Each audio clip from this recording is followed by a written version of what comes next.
A quick disclaimer for most of this video, despite in comparison to my previous countdown, there's not going to be a lot of footage. There's only going to be the footage in between the entries and in the beginning when I'm explaining the rules and criteria for the list. For that, I apologize.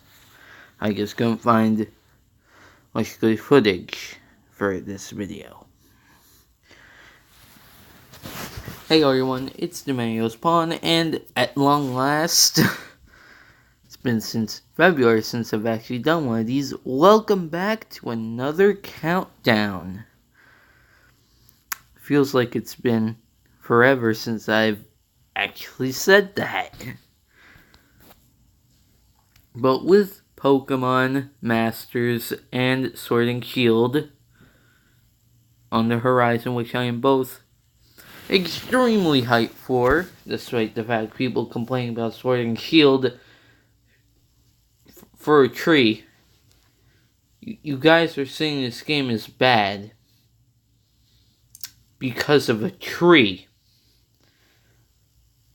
Besides the stupid hate for this game, let's get into it'd be great if I could properly structure a sentence. As I was saying, Pokemon, it's been weird how it's been almost a year since I made a video specifically about Pokemon. What I'm going to talk about, I did that yellow review, I completely forgot about that. But my last video, with somewhat decent footage about Pokemon, was about almost a year now. About almost a year now. So I figure it's finally time we talk about Pokemon again. And with the new games being released in a couple of months, I figure, hey, why not count down my top 10 picks for what I believe to be the best gens, well, not the best, but my favorite gens have been Pokemon. Now the rules. I'm not just counting Pokemon available in the Gen 7 games. They must have been first obtainable in the video games by Pokemon Sun and Moon or Pokemon Ultra Sun and Ultra Moon. Pokemon that were introduced in Gen 7 basically. And as much as I could make a separate list about this, which I might do in the future, considering I only plan to talk about one of them, spoiler for the list, I am counting Alola forms, as they do offer enough variety to count as almost an entirely new Pokemon, in my opinion. Now let's get to the criteria. Design is the first one, because the first thing we all see when we first see a Pokemon is the design of said Pokemon. Thus, that's what gets our very first opinions of the Pokemon, as well as the first thing we see. And I'm not going to go into origins. It basically boils down to how cool or cute I think it looks. The next is viability and in-game playthrough. I could talk some competitive mumbo-jumbo, but I really only play Showdown every now and then. I'm not really a competitive player. So as long as it basically boils down to, they at least have to be somewhat usable in in-game playthrough. And while technically you could argue this is pointless, because technically you can make any Pokemon viable in in-game playthrough. Talk about Pokemon that will perform well in in-game playthrough. Not ones that'll do bad, but you'll still get by because you're playing in-game. And lastly, we have personal attachment. Yeah, I know it's a petty reason, but it's still a reason why I prefer these Pokemon. And that basically boils down to how long has it been since I first used a Pokemon? So if I used a Pokemon on my first playthrough of a game, it's probably going to be higher on the list than Pokemon I used in a later playthrough of the game, no matter how good that Pokemon was. And without further ado, let's get this show on the road. I present to you all my top 10 favorite Gen 7 Pokemon.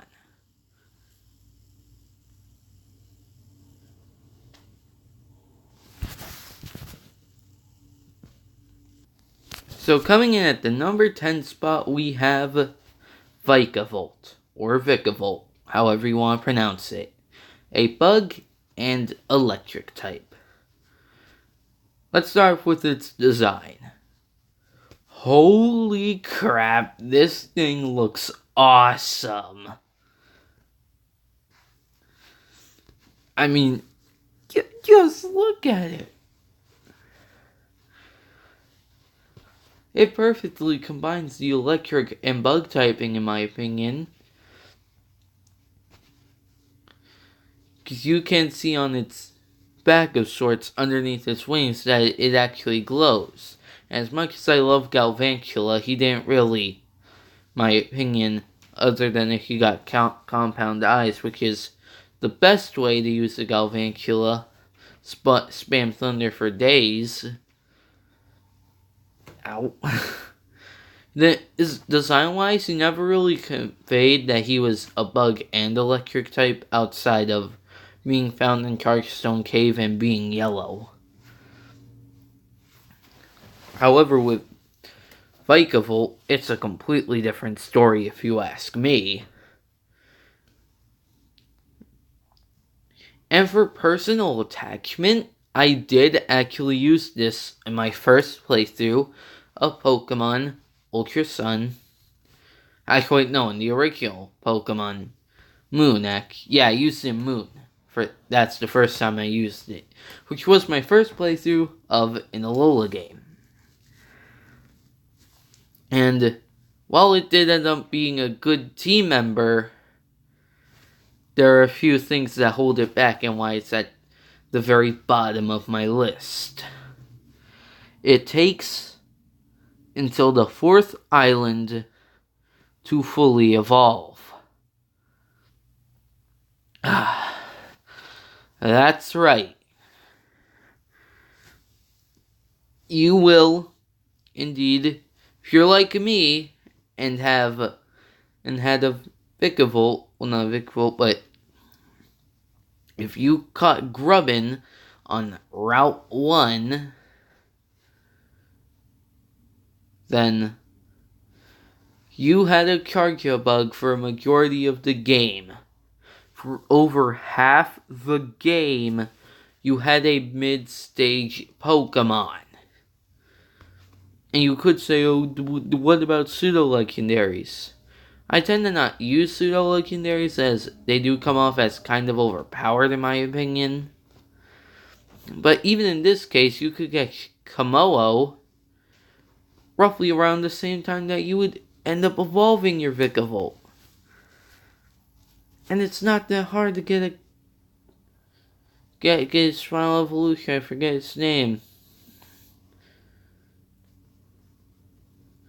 Actually, wait, Jangmo was the pre-evolved form, my bad. And Komodo was the final evolved form. That being said, we're talking about viability. Its special attack rocks with a whopping 145. With a very low speed stat, it's not going to be hitting much first. But if it survives the hit, unless it's resisted most of the time, whoever gets hit by your Vikavolt isn't going to be living because that's just a base 145 special attack. However, it's not very viable as you have to keep Charge Your Bug for most of the game. However, Ultra Sun and Ultra Moon did fix this, as opposed to evolving on the 4th island, you can evolve it at Blush Mountain on the 3rd island. Which frankly is better, but you still have to keep Charge Your Bug for more than I would like to. Even then, apparently you can just catch Vikavolt there, so you might as well just try and catch a Vikavolt. Not have to deal with Grubbin or Charge Your Bug. Anyway, let's move on to number 9.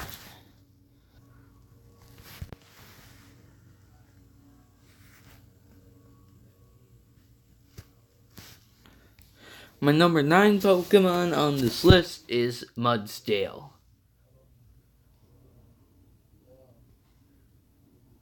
And,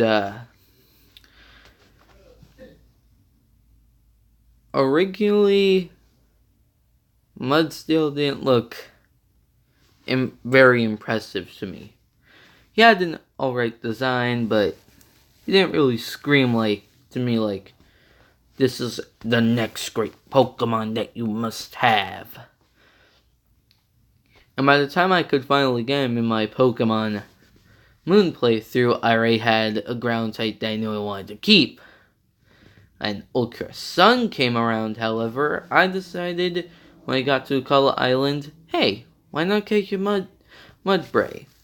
Because Salazzle is the totem Pokemon. At least that's what I thought, because I had no prior knowledge considering this was my first playthrough of Ultra Sun. And while the Pokemon ended up being a totem Marowak,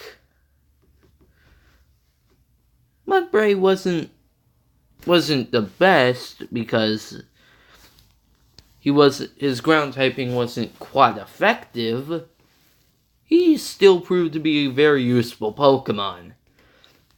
With high attack and high defense, with low speed, but even before I knew that pretty much all the new Alola Pokemon were going to be super slow, just based off his design, I figured that he would be a slower Pokemon.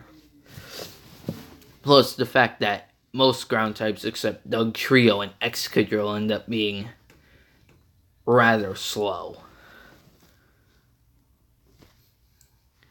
So my personal attachment is kinda high, as I did use him in my first playthrough of the Ultra games, and he did end up being useful against the Ultra Recon squad. And he was just an extremely viable ground type.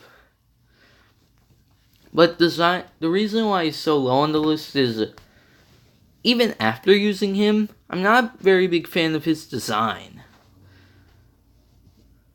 It's probably just me, but his design just doesn't come off as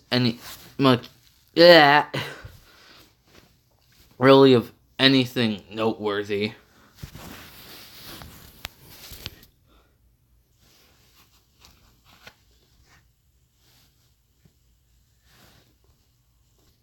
And the Alolan form that does make my list is, of all things, the sheer wackiness of Alolan Exeggutor and the sheer awesomeness of Alolan Raikou. Nope, they don't make the list, but one that everyone seems to not like, Alolan Dugtrio. And while a lot of people dislike the design because they just say, it's Dugtrio with wigs, based on Pele's hair.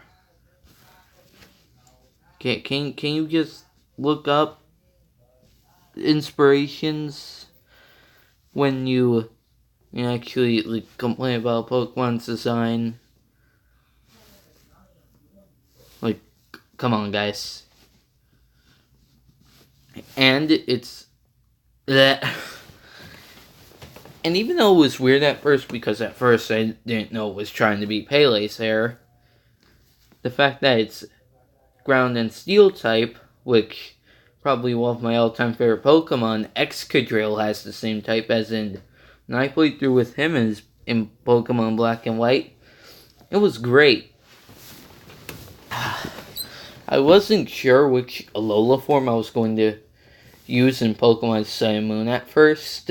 I was just, as I was randomly leaving Verdant Cavern, I cannot pronounce that correctly for the life of me. I encountered that. I was like, you know what? A lot of my friends seem to be saying it's the worst. Don't catch it. I think I'll try it out and see how it does. And I like using Alolan Dugtrio a lot, especially since pretty much everything in Alola turned out to be super slow. Deciding to use a Dugtrio, one of the fastest ground types in the entire game, in my opinion, really helped, as most of the Pokemon that would give most of my Pokemon trouble because they just simply couldn't outspeed it, Alolan Dugtrio could handle with moves like Earthquake, Iron Head, and Stone Edge.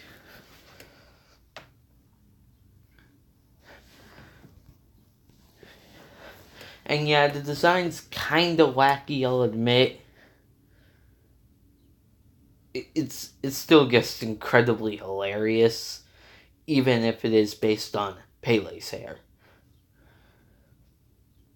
I had a lot of fun using him, but the only reason he's so low is he's an Alolan form. And while I don't hate the Alolan forms, in fact, I like the idea of regional variants, and I'm hoping that some of them are that they will create some for Pokemon Sword and Shield, but I don't think that's gonna happen. And since they were previously established Pokemon, heck, all of them came from Kanto, they just feel outside the new type and abilities kind of unoriginal. And I should be using the new Alolan Pokemon now.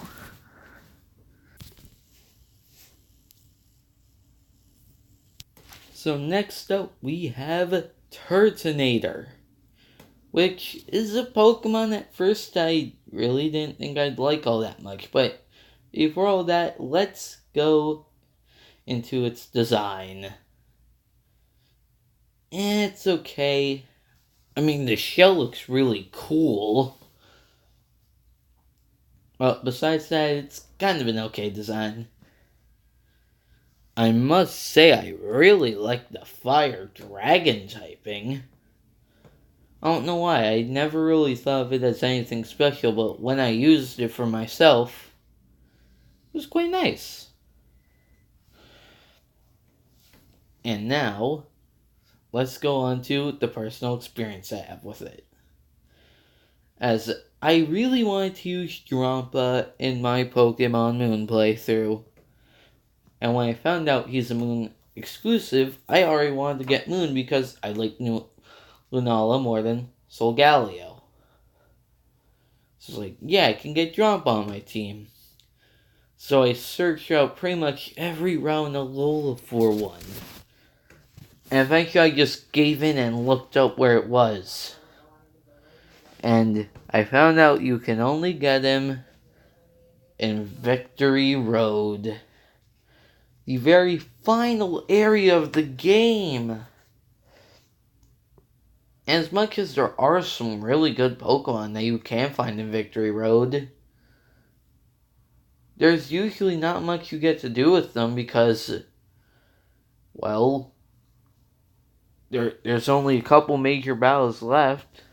That's usually your rival, the Elite Four, and the Champion. And unless it has a huge expansive post-game like in Johto, then that Pokemon won't get much time to shine. You could have gotten another awesome Pokemon. But when the time to play the Ultra games came around, I realized, oh yeah, Turtonator's Drompa's counterpart, and you can find him at Blush Mountain. You know what? He's his counterpart. Let's see how he plays out. Even though I knew that Turtonator was more defensive, I ended up catching one despite my offensive play style. And I liked using him. I also really like Kiawe's Turtonator in the anime. I'm not sure why. I just generally like a Pokemon more when I see it used as by one of the main party members in the anime. That's what made me really care about Togedemaru, even though it's not on this list. There's really... The only reason it's so low is because of it being more of a defensive Pokemon when I prefer offensive playstyle. It's probably just the anime for why it's higher than Vikavolt, Mudsdale, and the Alolan Doug trio. Tweaks around, I guess.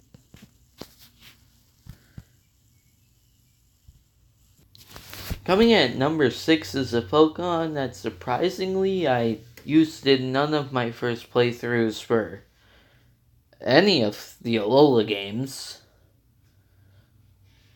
But that Pokemon is Ribombee, a bug type, which is my favorite Pokemon type. Combined with Fairy, which is a type that I really like. And blam! I don't know what it just did there, but it did something.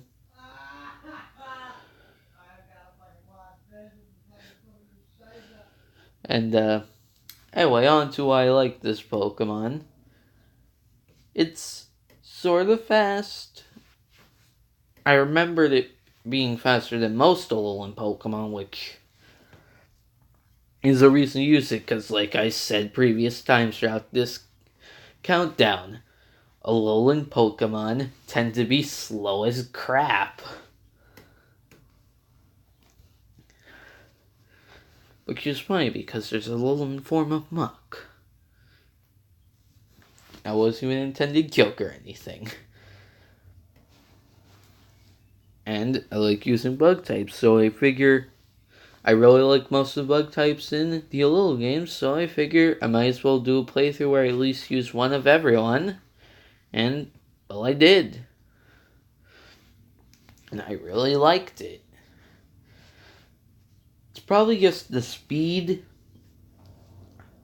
As to why it doesn't make the top 5 is I have no personal attachment to it, as I used it in a much later playthrough. Though it being a bug type and fast is probably why it's so high on the list. Now we're breaking the top 5 now, so let's just get to that. Halfway through the list, and we get our first starter.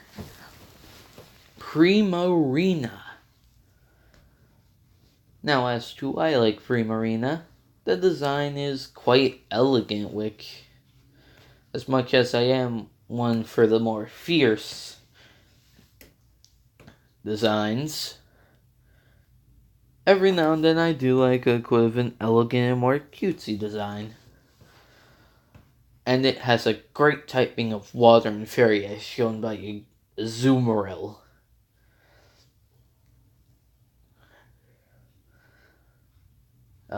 Yeah. And it's just really fun to use. It gets a lot of powerful attacks like Hydro Pump, Moon Blast, and Ice Beam. That makes it very viable. And as to why it is on here, it's my second favorite Alolan starter. A lot of people I've seen have made this type of list that's gone with Primarina too. Though I used it in Ultra Sun. We'll be getting to who my Moon starter is later.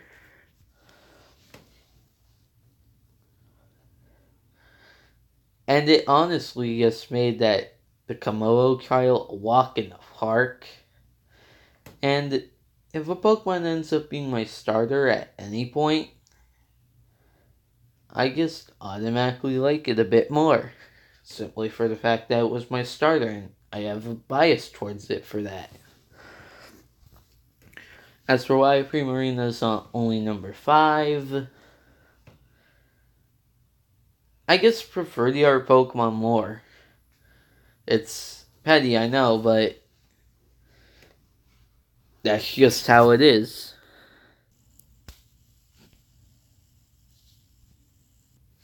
And here we go. Wishy-washy. Holy crap, this Pokemon. I decided to use it in my Pokemon Moon playthrough, the very first one.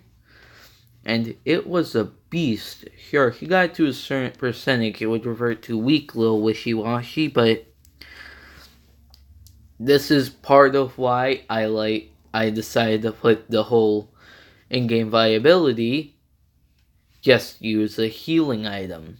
And Cure does get pretty crappy stats when it revolves into its normal form. Its school form is a beast with a ton in just almost every stat but speed, which, as I stated several times throughout this video, isn't really a disadvantage because most Pokemon Alola are super slow. The exceptions of Pokemon from past generations. If using a bunch of new Pokemon, then it's pretty much gonna be slow, just like pretty much all of them. There's a few exceptions, of course. And I just like the idea of Wishy-washy having after getting up to level 20 and above, whenever it's down in battle, a bunch of Wishy-washies join and help it out. And the little designs of them being all fish that you can see in this design, it just looks super cool. It somehow kind of reminds me of a killer whale, and I really want a killer whale Pokemon in Sword and Shield now. God dang it. And as stated before when I briefly went over its stats, it wrecks house. If your opponent, the only exceptions are if your opponent's using a grass or electric type Pokemon, in which you can have moves like Ice Beam to help counter that out. It's a great Pokemon, and if you're playing through the Alola games and you haven't used it already, I highly recommend it. It's a lot of fun.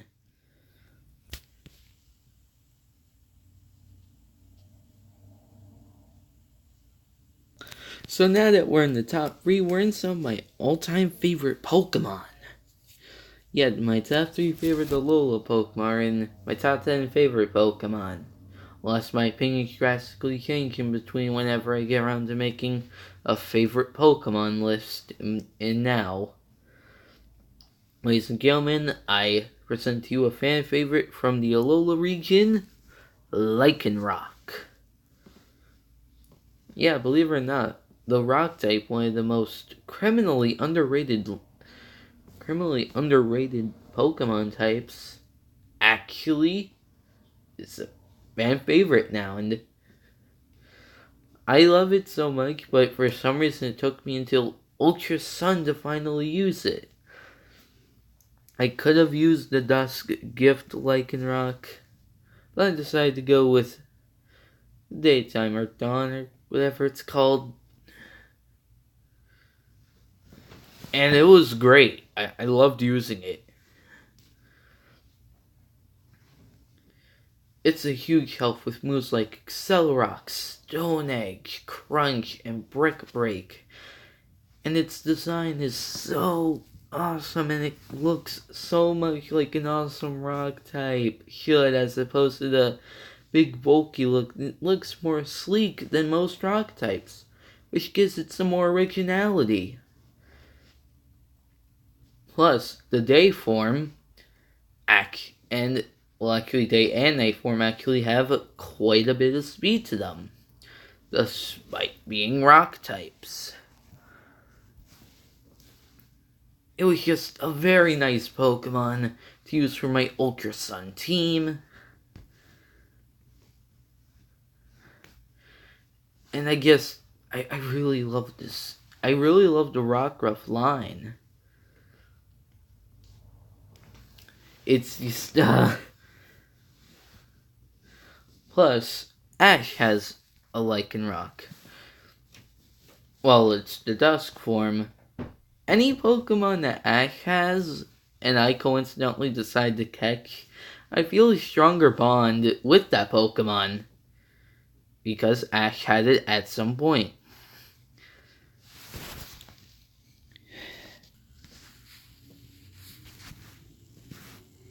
And coming up as the runner-up for my all-time favorite Alolan Pokemon, Golisopod.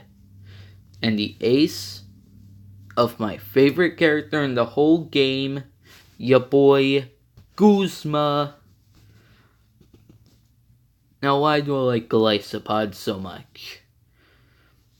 Just like Magikarp,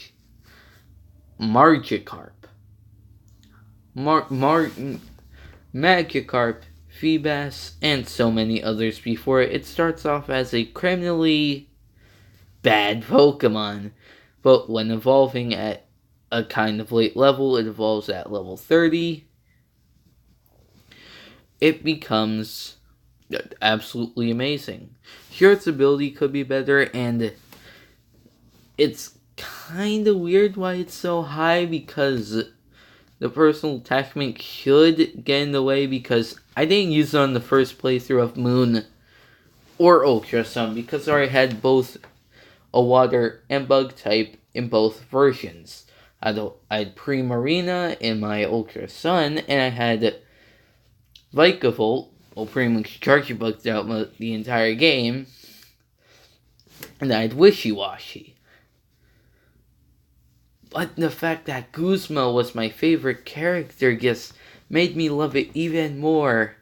Plus, when I finally got to use it, it has such a good moveset. First impression's such a good move. The Leech Life buff makes bug types even better, with this one specifically. Sucker Punch, because of that ability, if it gets Emergency Exit, if it gets under half health, then it retreats from the battle. Priority moves like Aqua Jet and Sucker Punch help out, and if you are feeling risky, Sword Stance it up. It's such a great physical attacker. Though its speed could be better, but hey, it learns a bunch of priority moves anyway. All they're lacking on power, Golisopod just offers so much power.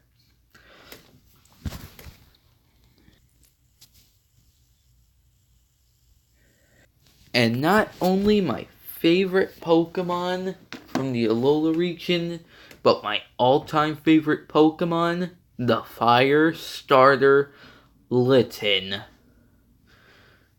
that I used in Pokemon Moon. Now, why do I love Litten so much? It's a cat. I love cats. It's adorable. Ash has one, which made me love it with the fact that I thought that since he got Rowlet, that he wasn't going to get Lyn, and that Kiawe was going to get Lyn.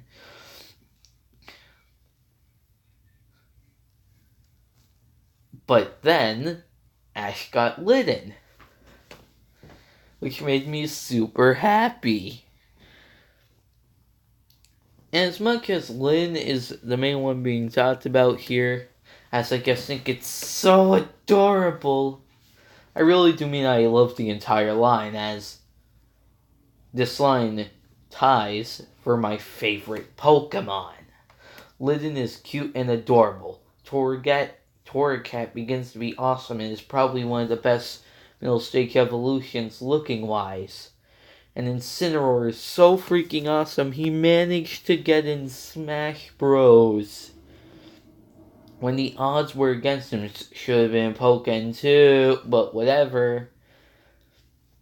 Plus the fact that they incorporated him being a heel, which are usually the villains in terms of wrestling stories, is, well, just great.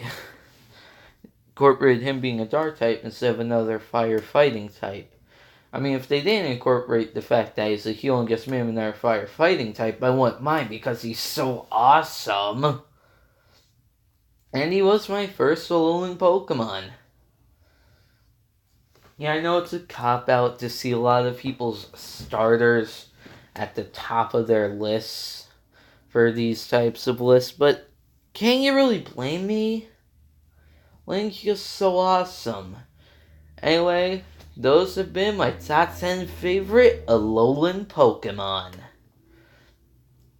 What are your guys' favorite Alolan Pokemon? Let me know in the comments below or on the Twitter post that will eventually make to promote this when it is uploaded.